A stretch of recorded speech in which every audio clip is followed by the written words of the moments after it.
Rádio São Luís, também quem nos acompanha pelo YouTube. Estamos iniciando hoje um novo quadro, Como Cheguei Até Aqui. E para nossa satisfação, estamos inaugurando um novo estúdio e com a presença do Dr. Carlos Alberto Caíno, que para nós é um motivo de satisfação, nosso vizinho há muito tempo, né? E aqui tem uma história espetacular. O seu Caíno foi agraciado há uns 2 anos, né?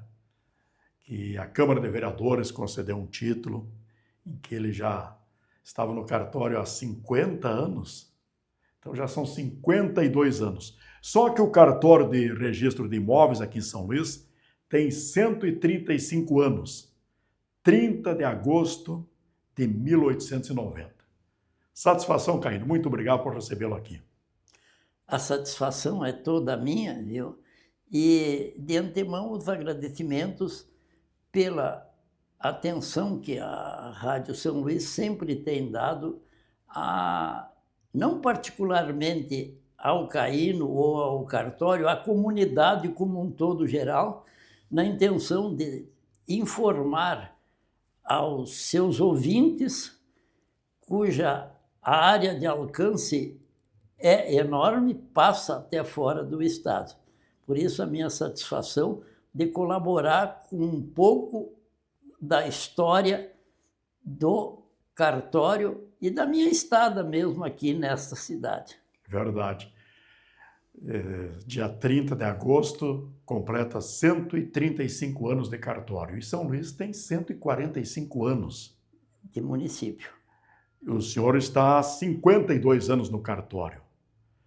E certamente que deve ter estudado, lido, conhece muito a história de São Luís. Como é que começou o cartório aqui em São Luís? Bom, antes do cartório oficial, que seria esse já após a proclamação da República, em 1850, no tempo do Império, foi criada a Lei 601 de 18 de setembro de 1850, com a finalidade meramente estatística para a verificação das terras ocupadas e, consequentemente, se concluiria que as outras eram não ocupadas. Então foi instituído, junto à paróquia, cujo termo foi vulgarizado, no bom sentido, Sim. como registro do vigário, porque o Estado se valeu de uma instituição, paróquia, religião, já pronta para que colaborasse com esta informação. Então a pessoa vinha, tomava posse, porque eram tudo terras devolutas, principalmente as nossas aqui, que eram terras jesuíticas, viu? E ia na paróquia e declarava: eu tomei posse de uma área, tamanho da área, descrevia a área, viu? E o padre e o vigário davam o certificado da posse. Mas a finalidade dessa, além da faixa de segurança que aqui nós estávamos, que era fronteira, e a Espanha ainda não tinha, de fato, se convencido de que esse território teria passado por Brasil, porque até 1700 e alguma coisa, a nossa região das Missões era território espanhol. Então teria que povoar para poder dar a segurança, a defesa, e foi isso que se fez, viu? Pelo Estado usando a paróquia, né? Mas era uma declaração meramente, viu, descritiva. Não dava domínio, não dava nada. Mas, viu, para que isso florescesse, viu, era necessário que a pessoa tomasse posse de uma área descoberta, sem nada.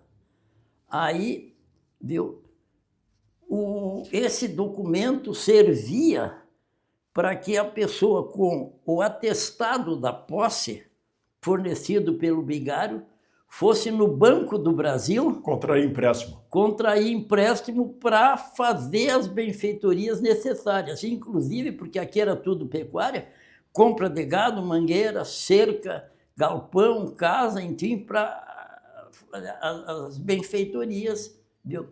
E viu, isso vigorou por um período longo de tempo, viu? Até que, em 1864, foi criado o cartório já existia o registro das hipotecas, aí foi ampliado para que se fosse facultativamente aqueles que obtinham o domínio, porque que estavam de posse das terras. Viu? E que pudessem adquirir o domínio comprando do Estado, enfim, viu? Pudessem também registrar nesse mesmo cartório de registro da hipoteca, o que, viu, culminou com a proclamação da República, que criou o decreto em maio de 1890, já nos primeiros meses da proclamação da República, porque de 15 de novembro de 89 para maio de 90, já instituiu o Registro Geral e de Hipoteca. E no Registro Geral entrou também o Registro de Imóveis, mas o Registro de Imóveis em caráter também não obrigatório, porque ficou pendente de uma regulamentação. E essa regulamentação só saiu no Código Civil de 1916. Aí tornou obrigatório. Ninguém transfere um imóvel se não tiver já o seu registro. E, doutor Caíno, foi criado, então, os cartórios em maio. Em agosto, foi criado... Não foi criada a lei em maio. A lei foi em maio. Em maio, que determinou a criação de cartório. E logo em seguida, São Luís já teve o seu cartório. Mas São Luís abrangia um enorme território, porque São Luís começava lá em Santo Ângelo, Santa Rosa, ia a Porto Xavier, pegava toda a Bossoroca na divisa com Santiago, pegava a divisa com São Borja, e aqui nessa oeste o Rio Uruguai, viu? E abrangia hoje cerca de mais de, em torno de 17 ou 20 municípios hoje são descendentes de São Luís. Viu? E o primeiro a se emancipar foi Cerro Largo, em 1958. Viu? Mas Cerro Largo, quando se emancipou a nível cartorial, não criou o município de São Nicolau, Cerro Largo foi criado em 1955. Se desvinculou de São Luís Gonzaga em 55. E o cartório foi instalado em 58. Mas aí já levou uma parte do território de São Luís, pegando todo, de Roque Gonzales até Porto Xavier. Ficou com Cerro Largo. Ficou com Cerro Largo, né? Viu? Mas, viu? E o restante ainda ficou com São Luís, né? Viu? Quando eu assumi o cartório, São Luís ainda registrava Bossoroca, Caibaté, São Nicolau, toda essa região, né? Hoje o cartório ainda tem jurisdição além de São Luís, 16 de Novembro e Rolador. 16 de Novembro tem registros públicos, menos o registro de imóveis, e Rolador não tem nada, nem registro civil não tem, até agora. E, doutor Caíno, e como é que era a segurança jurídica dessas terras que as pessoas tomavam posse e registravam na paróquia? Tinha validade? Não, era validade meramente para hipoteca. era meramente declaratória, não tinha, não dava o domínio. O domínio ele tinha que depois requerer, através de concessões públicas, de terras públicas, ou de uso capião, viu? Mas uso capião sobre área pública não existe até hoje, porque não tem prescrição, viu, de posse para uso capião de área pública, né? Viu? Mas aí, por exemplo, viu, foram feitos pelo Estado a colonização. Por exemplo, o Guarani das Missões foi todo ele desmembrado em lotes há mais de 100 anos, viu? Até tem esse mapa ali no cartório, viu? É interessante até ver a perfeição de que foi feito os lotes, e todos eles regulamentados e escriturados pelo Estado para os poceiros da época, né? Viu? Então, assim que começou... Então, nesse cartório tem história. Tem história. Por exemplo, quem que fez história, que tem registro de terras ali?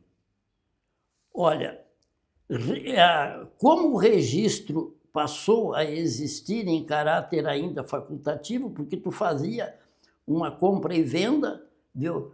Ou já existia também o tabelionato, fazia por instrumento particular, mas não era obrigado a registrar, viu?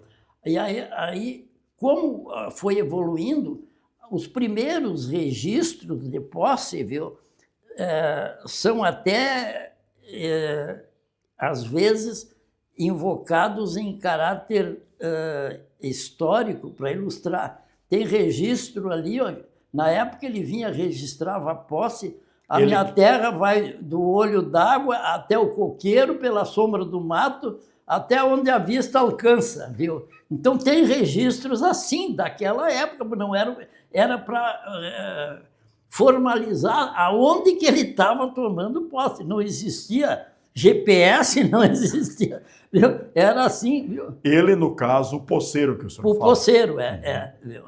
Tá, mas nomes históricos, assim, que fizeram história no país, tem registro aqui?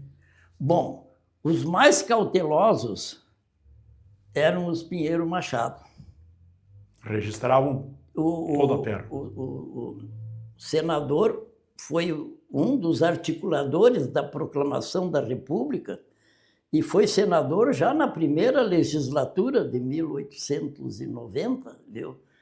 E ficou vinculado ao Senado até a morte dele, que aconteceu em 1915, viu? Então, os Pinheiro Machado, na época, viu, eram os maiores detentores de posse, mas eles regularizavam via Poder Judiciário as suas posses, era tudo regularizado. Existe, então, o registro, viu, que se chamava, na época, Registro Torrens, isso vigorou até a oficialização, em 1916, do Código Civil, que obrigou a todos registrarem as posses. Não que um particular, uma empresa, uma firma, uma associação, viu, não registrasse a sua parte, viu, mas em caráter facultativo.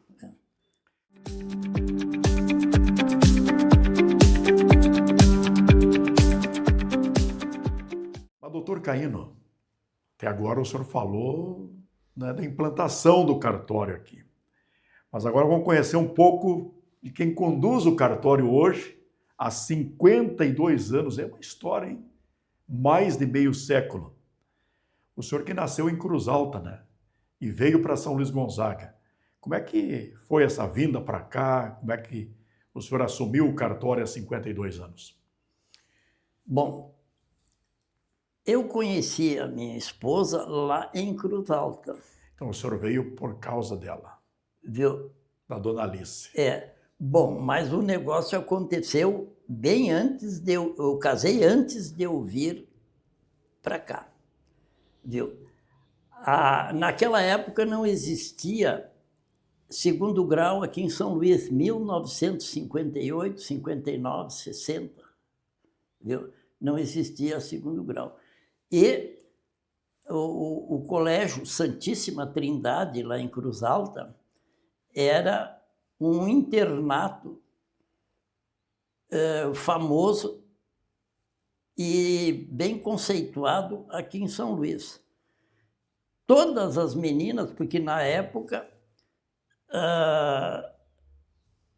as posses das famílias podiam manter os filhos longe, aonde quisessem, pagando. E aí, naquela época, não existia pensão, hotel, morar em república e coisa, era do internato. E o internato era uma forma quase que militarizada lá. Então, por isso que os pais colocavam as meninas lá. Então, São Luís, nessa época, viu, de 58, 59, 60, viu, tinha mais de 50 meninas de São Luís estudando internas no Colégio Santíssima Trindade. Em Cruz Alta. Em Cruz Alta. E eu morava na frente do colégio, bem na porta de entrada, assim. E aí, viu, uma determinada época, dezembro de 58, tinha o tal de vestibular. E a sacada da nossa casa dava na sala de aula. E aí uma menina, cabelo bem comprido, loira, assim, sentada naquela primeira janela. Aí eu fui para a sacada lá, e aí já dei uma banadinha assim e respondeu, viu? E aí, viu, começou. Aí ela fez o vestibular em março de 59, foi para lá. E aí já começou o namoro e durou até ela se formar. Aí ela se formou em 61, viu, veio embora em dezembro de 61, em novembro de 62 noivamos, em dezembro de 62 casamos. Aí fui morar em Cruz Alta, né? O Maurício e o Fábio são nascidos em Cruz Alta, né? Viu? Aí, viu, eu já tinha me formado na faculdade de economia que tinha em Cruz Alta, não tinha direito naquela época. E aí eu cheguei e, formado em economia, comecei a lecionar na escola técnica de comércio lá, viu? E em 1965, numa vinda nossa, passar uns dias por aqui, o doutor Dinar, que era o meu sogro, o escritório era aqui na frente, onde funciona o Sicredi hoje. Onde funciona o Sicredi, viu? Diz, mas eu queria que a Alice fizesse faculdade de Direito para dar continuidade no meu trabalho, viu? E aí eu fui de carona, porque... Viu? Aí não tinha faculdade, nós nos matriculamos em Santo Ângelo, era uma extensão de Santa Maria, viu? E era a terceira turma, recém que estava começando, né? Aí eu me matriculei junto, nos formamos junto. Em Direito? Em Direito. E aí, em 65 começamos, a formatura foi em 69, viu? E quando nós estávamos já no terceiro para o quarto ano, o doutor Dinar nos convidou para vir passar um tempo aqui para aprender e voltar para Cruz Alta para montar o nosso escritório lá, viu? E aí eu cheguei aqui, fui tão bem recebido que resolvi ficar. Aí, em 70, já consegui lecionar no estadual, no CNC e no agrícola, né? Eu já formado em Direito, né? Porque eu já lecionava lá em Cruz Alta, então foi só. Aí já começou a vinculação, né? Com São Luís. Com São Luís. Aí, em 71, saiu o concurso para cartório, mas São Luís não estava vago, e o concurso valia para todo o estado. Menos para São Luís. Sim, à medida que fosse vagando, os aprovados pela ordem seriam aproveitados, né? E aí eu saí em 4º lugar. Entendeu? Aí o primeiro cartório que vagou foi Santa Cruz. Eu pedi Santa Cruz, o primeiro lugar levou e eu não. O segundo que vagou foi Santana do Livramento. Eu pedi Santana do Livramento, a colega de Panambi, que tirou o 2º lugar, foi para Santana do Livramento. Aí eu pedi, vagou Montenegro. Eu pedi Montenegro, tu vê, né? Aí Montenegro foi o 3º lugar. Viu? Nesse meio tempo, viu, o substituto tinha pedido efetivação aqui, sem concurso, né? Substituto do titular que teria falecido, que era o seu Alcides Vieira Marques Filho. O primeiro titular, antes do Alcides Vieira Marques pai, depois o Alcides Vieira Marques filho, depois o filho do Alcides estava pedindo efetivação, mas aí a Constituição de 67 terminou com esse sistema paternal aí e é só com concurso e ainda sendo bacharel. Então, o que valeu foi a titulação de bacharel para se inscrever no concurso. Mas eu já estava inscrito como advogado, tive que cancelar minha carteira, suspender, né? Para poder assumir o cartório.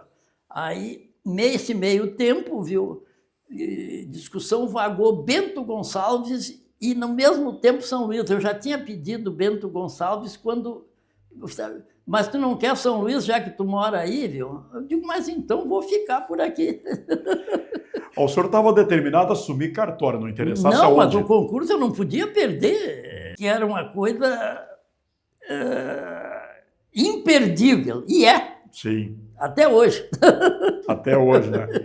Bom, 52 anos, 52 anos de... 52 anos, 8 de junho. 8 de junho. É.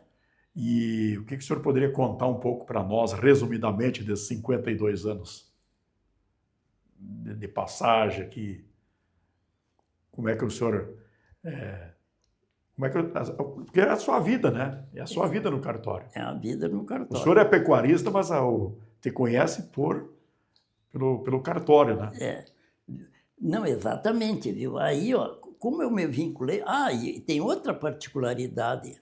Mesmo assumindo, eu podia ter pedido remoção para qualquer outra comarca demais. A nossa função é um cargo público, como é a de juiz, a de promotor, a de procurador, vale para todo o Estado. Mas o senhor nunca quis sair daqui? Eu nunca quis sair daqui. E ainda há essa possibilidade, né? Mas agora eu só vou daqui para o fim da Borges. Mas isso não vai acontecer tão cedo, né, Caio? Com que idade o senhor está? Desculpe lhe perguntar, mas já que o senhor... Falamos do tempo do cartório, falamos, né, do tempo de titularidade, tempo de vida. Daqui 20 e poucos dias, faço 87. E que vitalidade, hein? Qual é a receita? Viu? Há 3 receitas. Viu? A primeira, viu? Eu nasci no ano 38, no tempo que era só o 38 que falava a verdade. Tem que dar um pouco de humor na coisa, né? Viu? Nasci no dia 21 de setembro, é o dia que floresce tudo, é o dia que entra a primavera, é o dia que... flores, enfim, viu? É outra coisa que eu atribuo para ter essa vitalidade. E a terceira eu nunca dizia, alguém me perguntava, mas por que tu não tem aparência? Ninguém me dá a aparência dos 87. Por que tu tem aparência de bem menos? E bem menos, até 10 anos menos. Digo, mas então o que acontece para te ter vitalidade e fisionomicamente, né? Eu digo, mas olha, só tomar banho de formola uma vez por mês. Então tem que levar o negócio no humor, viu? E é isso aí. Aí o humor ajuda muito, né? Ajuda bastante. Ajuda muito, né? Bom, conhecemos um pouco aqui da chegada do Dr. Caíno aqui em São Luís Gonzaga, da sua paixão por São Luís, porque teve a oportunidade de sair e nunca quis. Né? E mais uma vez eu quero fazer aqui um agradecimento muito especial aos nossos parceiros que estão prestigiando também o Dr. Carlos Alberto Caíno e este quadro.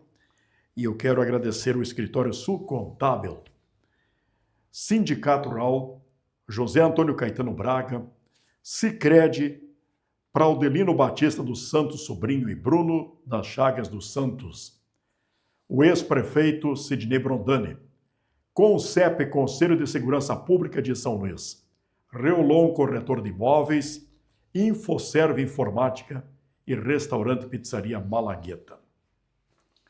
Falamos do início do cartório aqui em São Luís há 135 anos, da atuação ou da chegada, da vinda do Dr. Carlos Alberto Caíno para São Luís, ele contou essa história, e que já está atuando há 52 anos. E a sua atuação na comunidade, na vida pública, o senhor foi vereador, foi candidato a prefeito, foi professor, né, secretário, também criou a FUNREG, foi presidente do Hospital de São Luís Gonzaga, ou participou da diretoria do hospital, atuante no CONCEP. Como é que é essa sua vida pública? Isso também te ocupa muito tempo, né? Olha, eu aprendi com meu pai, se tu quer que alguém faça alguma coisa, procure uma pessoa bem ocupada.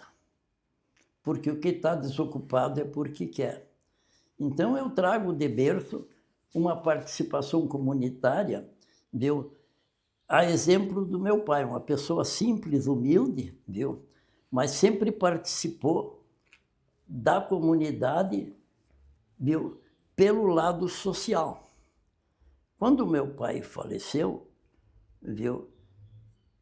Em 1966 o pai faleceu, com 66 anos.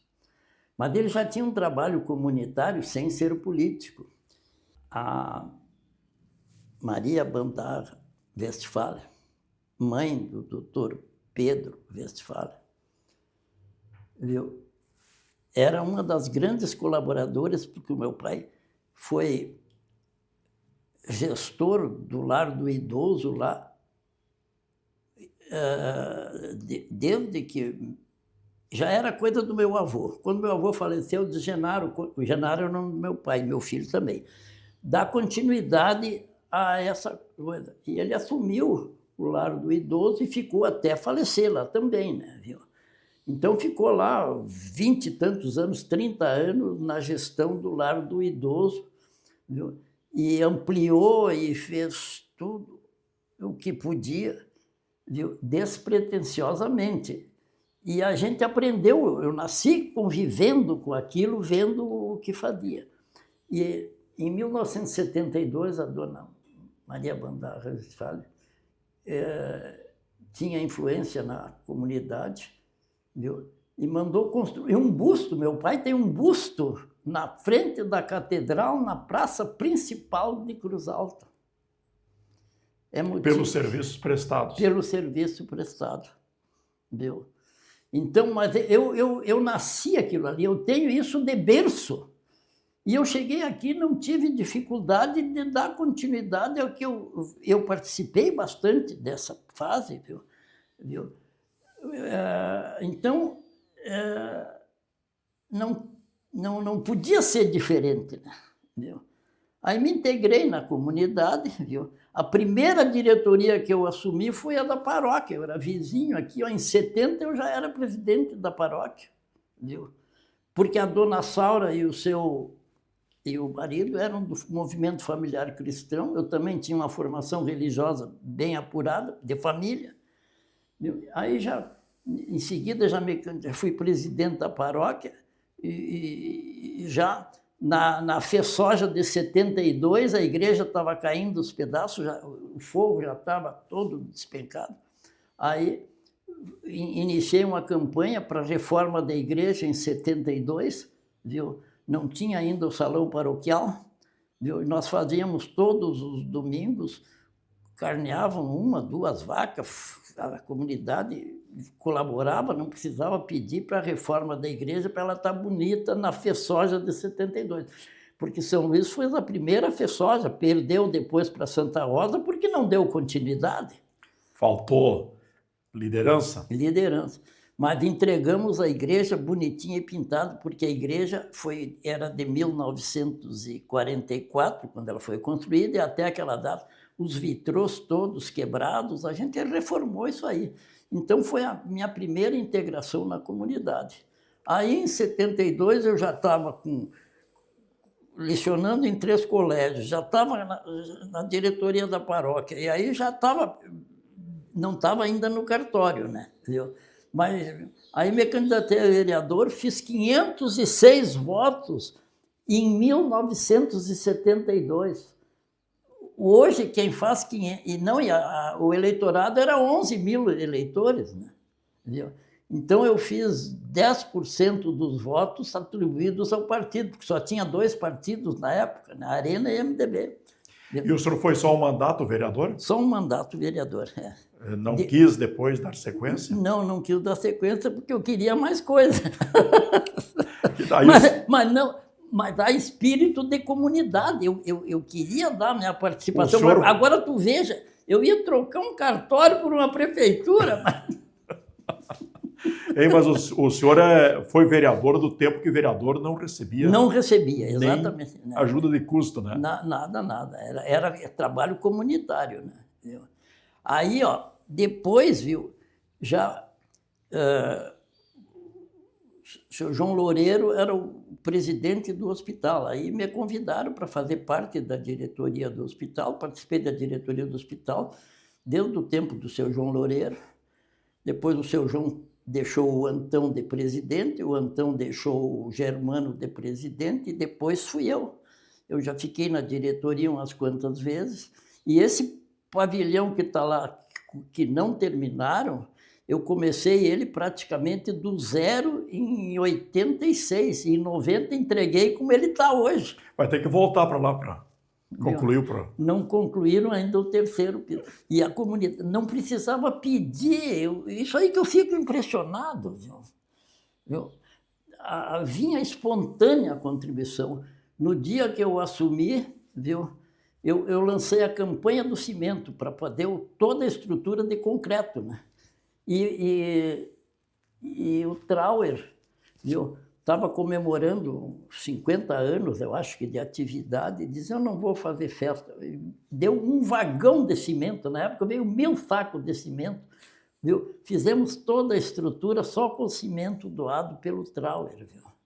E aí o pessoal começou a acreditar, e aí fomos fizemos, mobiliamos todos, cobertura, viu? Telha. A campanha da telha foi a mais importante. Como é que nós vamos cobrir? Eu digo, olha, vamos botar uma pessoa em cada quarteirão para visitar os seus vizinhos. Um dá uma telha, outro dá 2, outro dá 3, viu? Mas olha, aquilo foi assim, em 10 dias estava coberto o hospital. Mas então tem que ter criatividade também. É verdade. E o CONCEP? Mas o CONCEP, a gente participou da criação também do CONCEP, né, viu? Então, desde aquela época, a gente sempre participava como colaborador, né? Em uma determinada época, viu, foram dizendo que tinha que ser presidente. Aí fiquei presidente, era 2 anos, e aí fui reeleito, depois saí, assumiu o Dionísio Soares, que depois faleceu. Que também foi vereador, né? E era meu vice, chegou no meu vice, ele assumiu. Depois que o Dionísio assumiu, eu fiquei de vice dele, assumi de novo. Depois passei para o para o Maurício ficou uns 4, 5 anos lá, passei, não que eu queira, né, mas para dar... Viu? Aí o Maurício também, depois, aí veio e o tesoureiro também, uma pessoa fora de sério, o Tavares, é voluntário, espontâneo e sério. Viu? Então agora está consagrado, viu? Só fica... o Major veio aí agora, teve eleição, eu digo, eu só fico se o Tavares ficar. E o Tavares foi lá no Tavares dizer, eu só fico se o Caíno ficar. Então é um amor recíproco. Para quem não sabe o que é, para que serve o CONCEP, é exatamente para fazer frente àquelas despesas mais necessárias da segurança pública. Exatamente, viu? Coisas que não precisa fazer licitação, viu? E o CONCEP está tão conceituado que nós temos conseguido bastante verbas junto a esses ajustes de conduta no fórum, né? A gente faz uns projetos e conseguimos verbas ali até bastante expressivas via CONCEP, porque se essa verba vai para lá, para cima, não volta. Uhum. Então fica aqui na comunidade e é empregada aqui nas nossas atividades. Por exemplo, hoje é tudo informatizado, viu? Desde chamar um técnico para arrumar um computador, para trocar uma lâmpada, para fazer qualquer coisa, trocar um pneu de um carro, ficar parado até que faça a licitação, porque não tem cartão corporativo, viu? Então tem que fazer licitação para tudo, viu? E material de expediente, tudo é o CONCEP que compra. Eu me passei e não falei da FUNREG. Talvez seria interessante, né? Porque eu tenho a impressão que a universidade aqui em São Luís surgiu graças à FUNREG, né? Exatamente. A FUNREG foi uma das instituições que nós idealizamos, viu? Porque, tu vê, eu me considerava assim meio polivalente, um pouco de tudo, viu? Então, eu também, como tinha sido professor e ligado à área da educação, também fiz parte da diretoria da FUNREG, Fundação Regional de Ensino, para criar uma faculdade em São Luís Gonzaga, né? Uhum. E não chegou a acontecer, viu? Mas foi a semente, né? Depois veio outras instituições, viu? E a FUNREG estatutariamente existe até hoje. Ainda não foi cancelada, não foi desativada, né? Mas hoje já está suprida com a URI por aí, viu? Então está bem, né? Tá certo. Estamos falando com o Dr. Carlos Alberto Caíno e os nossos ouvintes e quem nos acompanha pelo YouTube perceberam que ele não está ligado somente ao cartório, né? Também esteve ligado na política, está ligado até hoje na vida comunitária. E depois do intervalo, nós voltaremos para falar um pouco do legado e também da sua perspectiva para o futuro.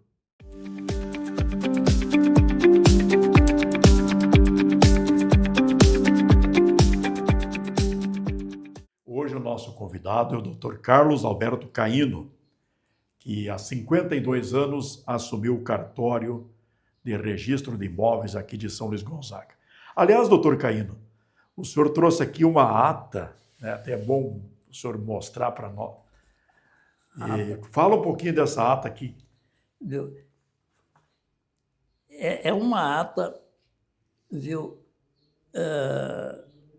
Histórica. Histórica, viu? Então, ó, até começa com auto de inauguração do Registro Geral e das Hipotecas da Comarca de São Luís. Deu 30 de agosto de 1900. Aí começa aqui, ó. Aos 30 dias do mês de agosto do ano de 1890, ainda aqui tem uma falha. Nesta vila de São Luís Gonzaga, São Luís já era cidade há 10, né? Viu? Na sala da Intendência Municipal perante o doutor José Andrade Guimarães, juiz de direito da comarca, e capitão Apolinário Silva Lima foi pelo dito juiz inaugurado o registro geral e das hipotecas desta comarca, nomeando o oficial interino deste feito, o capitão Apolinário Silva Lima, que já foi mencionado lá em cima. Que foi o primeiro, então. Foi o primeiro, viu? Mas interino, né? Interino. Viu? E aí depois ele diz quais os livros que tem que ter, viu? E aí encerra lá, viu? E para constar, lavrei o presente auto que cumpre o decreto de 2 de maio de 1890. Ah, sim, porque Foi o decreto foi o decreto que criou, né, os cartórios. E esta ata que o senhor guarda ali... Não, esse é o livro. Ah, é o livro? A primeira folha do livro já está desmontado, pobrezinho. Ó. Olha aí. Ó. Primeira folha do livro, é verdade. Que coisa impressionante. Mas como o pessoal escrevia bem de primeiro, né? Pois é, mas é uma letrinha muito ruim de ler, né? E nessa história toda, há pouco nós agradecemos aqui o Sindicato Rural, só que no bloco anterior esquecemos de falar que o senhor foi presidente também do sindicato, até porque o senhor também é pecuarista, né? Uhum. Continua sendo pecuarista ou já encaminhou para os filhos? Não, agora já os filhos assumiram tudo, né? Cada um cuida de um lugar aí, né? Viu? Porque a minha iniciação na pecuária, viu, também foi, não digo ocasional, eu também não tinha por que seguir para esse lado. Mas o doutor Dinar já era fazendeiro, né? Uhum. Então, a área de pecuária, o gosto começou pela convivência com o doutor Dinar e o começo do patrimônio começou com a herança da esposa, né? Ele tinha fazenda aqui no Piratini, tinha fazenda lá em Pirapó, que nós temos até hoje, damos continuidade, e agora os filhos estão tocando. E que bom, né? Deve ser um orgulho para o senhor que estão tocando, né? Exatamente, mas eu também, viu, o que eu vi de heranças se dissiparem ali porque os pais não ensinaram os filhos a trabalhar. Quem ganha 2 pronto não sabe que para fazer 2 ele precisa suar 1 e mais 1. Agora, se ele pega os 2 pronto, ele não sabe quanto tem que trabalhar para isso. E o senhor é testemunho ocular desse fato, até porque registrou quando recebeu e depois registrou quando se dissipou, né? Não, a quantia de heranças grandes que se terminaram assim, porque aí começam vamos dizer, a esnobar, ou querer dizer que o material dá status, né? E não é por aí, né? Então, hoje tem gente com heranças grandes aí que está morando em barraca de lona preta, não vou dizer o nome. Claro, até por uma questão de ética, né? Mas é fato. É fato. Doutor Caíno, o que o senhor considera, que legado o senhor imagina que tem construído na sua vida aqui em São Luís Gonzaga? Ainda, logicamente, que teremos muito tempo ainda pela frente, mas se hoje o senhor fosse fazer uma prestação de contas de tudo isso que o senhor fez aqui por São Luís, o que o senhor mais gostaria que fosse destacado? Não, eu me sinto realizado, viu? Porque eu acho que poderia ter feito até mais, mas o meu maior orgulho no sentido de obra é o hospital. Viu? E até hoje, viu? Eu continuo colaborando nesse sentido e mesmo depois de deixar a presidência do hospital, até 2, 3 anos atrás eu ainda fazia parte do Conselho Comunitário de Segurança, de Saúde, Conselho Comunitário de Saúde, viu? Sempre vinculado, fiscalizando, desde que a prefeitura assumiu a gestão, o conselho é que aprecia todas essas contas, e eu participava do conselho. Agora, com a minha mobilidade um pouco reduzida, fiquei ainda só com o CONCEP, viu? E com o trabalho ali, porque, viu, eu já não me aposentei, já renunciei à aposentadoria para ficar ali, porque para mim agora eu estou bem assessorado. Uma das vantagens desse tipo de órgão público é que quem escolhe o funcionário público é só o titular, mas quem escolhe os assessores é o titular. Então o segredo está em escolher bem, né? Então dá-lhe uma certa tranquilidade, por isso que eu estou bem assessorado, não preciso me apresentar, e para mim está sendo terapia, viu? Porque lidando a vida inteira com o público, tu ir para casa, a depressão vem. Imagino, né? Viu? Então, é uma das coisas que eu... Aí, viu, a compulsória teria me pegado aos 75 anos. Primeiro era aos 70, aos 75 anos. Aí, eu fui consultado pelo Tribunal de Justiça se eu queria me aposentar. Dizem, eu não. Dizem, então, se tu renunciar à aposentadoria, tu vai ter que ficar até enquanto aguentar. E eu vou ficar. E o senhor está se sentindo bem, né? Porque é uma terapia, tem uma boa equipe, né? Uma boa equipe, viu? E recebo todo mundo, então não me judia. Há pouco o senhor falou, né, que viu heranças, né, se dissiparem, mas também tem aquele outro lado, né? Qual é a sensação daqueles que conseguem registrar uma conquista? O senhor percebeu nos olhos das pessoas, comprou uma terra, comprou um imóvel, comprou uma casa, registrou, agora eu sou dono. O senhor já percebeu essa sensação de felicidade? Olha, a sensação maior de felicidade é no urbano. Todo mundo quer uma casa, entendeu? E felizmente, entendeu? Esse programa Minha Casa Minha Vida, entendeu? Tem dado oportunidade para todas essas pessoas. Basta uma folha de salário mínimo para te já conseguir, dentro do limite daquela folha, tanto por cento tu pode dispor para fazer um financiamento, viu? Para Minha Casa Minha Vida. Mas não tem nada de paternalismo nisso aí, a pessoa vai pagar, viu? E todos esses financiamentos são feitos com alienação fiduciária. E alienação fiduciária, o órgão financiador é a Caixa Econômica Federal. O imóvel fica garantindo a dívida até o pagamento da última prestação. Agora, por exemplo, tem financiamentos com 400 meses. Então, tu paga 400 meses de aluguel e é dono.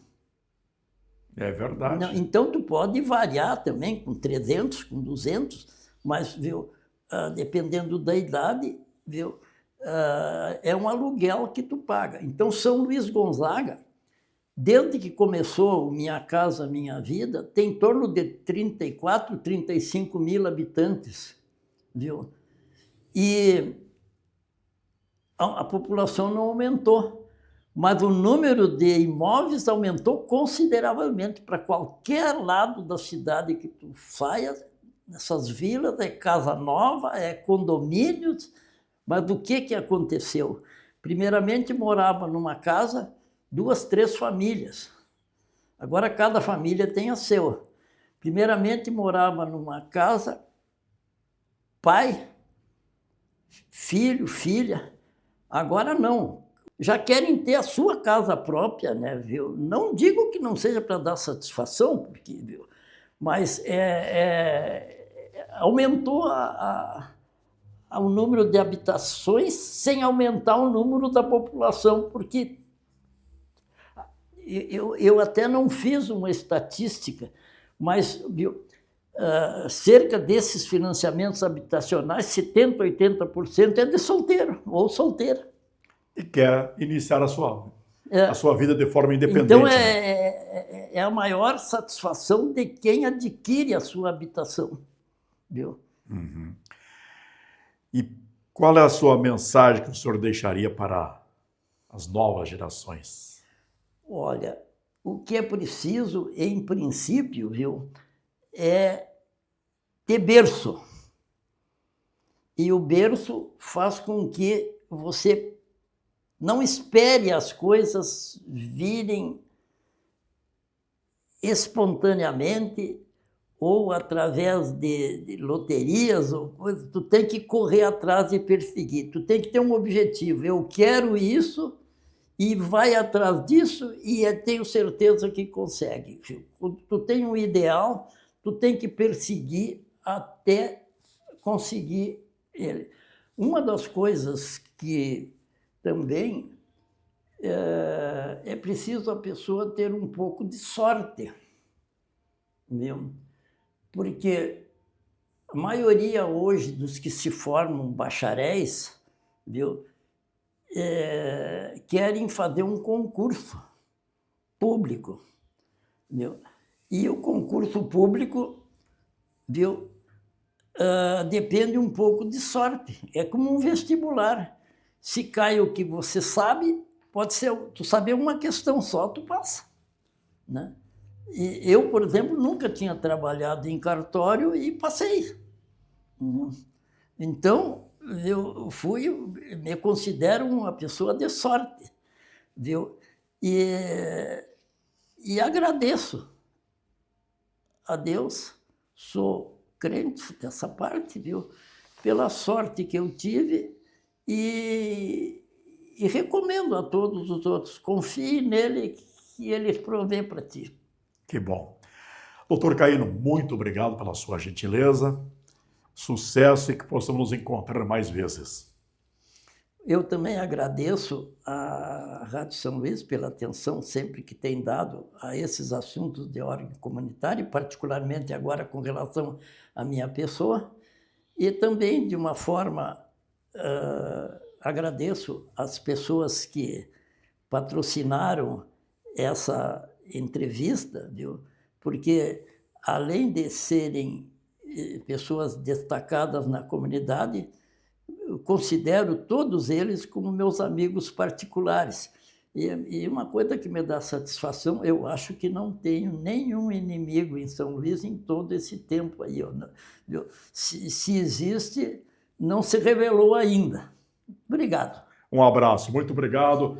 Conversei com o Dr. Carlos Alberto Caíno sobre os 135 anos do Cartório de Registro de Imóveis, sobre a sua atuação há 52 anos. E fechando aqui, eu quero mais uma vez então agradecer o restaurante Pizzaria Malagueta, Infoserve Informática, também o Concep, o Reolon Corretor de Imóveis, o Sidney Brondani, o Praudelino Batista dos Santos Sobrinho e o Bruno das Chagas dos Santos, Sicredi, o José Antônio Caetano Braga, Sindicato Rural e também o Escritório Sul Contábil. Voltamos numa próxima oportunidade.